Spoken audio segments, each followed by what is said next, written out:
Guys, magandang hapon. Magluluto tayo ng ayan. Gigisa lang natin, talbos ng kapitbahay at pechay. Siyempre, lalagyan natin ng ginasa mix, pechay at paminta. At sardinas, guys. Ayan, mag-umpisa tayo mag-gisa. Gulay-gulay mo tayo, guys. Gulay-gulay. Matagal nang walang gulay ang katawan.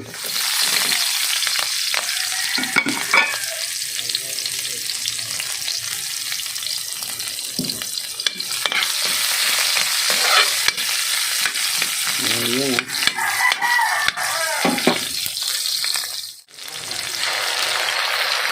ayan, isang sardinas lang, guys. At, bawal din sa atin yan.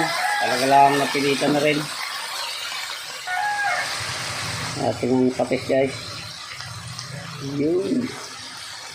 At syempre, lalagyan natin ng kaunting sabaw at hindi daw masarap yung hindi binabanlawan yung lata. Lagyan natin ng paminta.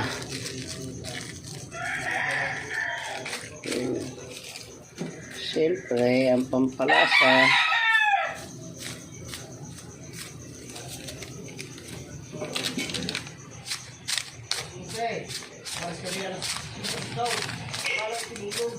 Ayan guys, lalagyan natin ng lalagyan natin yung unahin natin talbos ng kaunti bago yung pechay natin yung talbos, guys, para sabayan na siya habang kumukulo.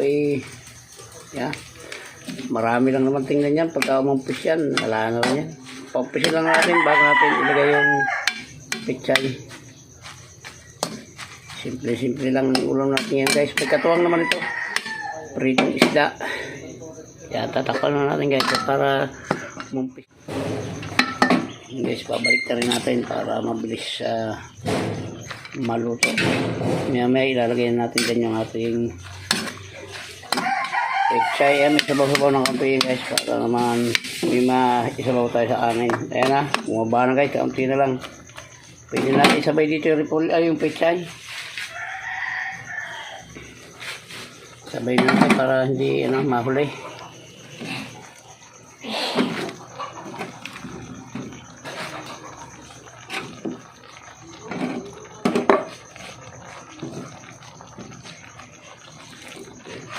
Tutubig pa ito, gawa ng pechay na yan. Yan, takpan natin rin, guys.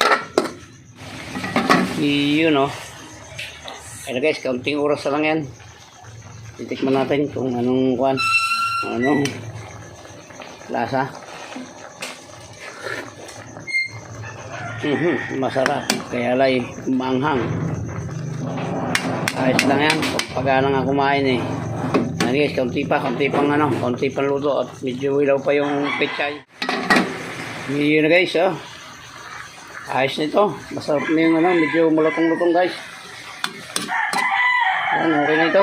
Yan, maraming salamat sa inyo sa pagsama hanggang sa dulo ng vlog na ito na pagluluto ng simpleng ulam, ang ginisang gulay. Yan, guys, maraming salamat sa inyong muli. Hanggang dito na lang po at mabuhay kayo, mabuhay tayong lahat. Salamat po. I love you all.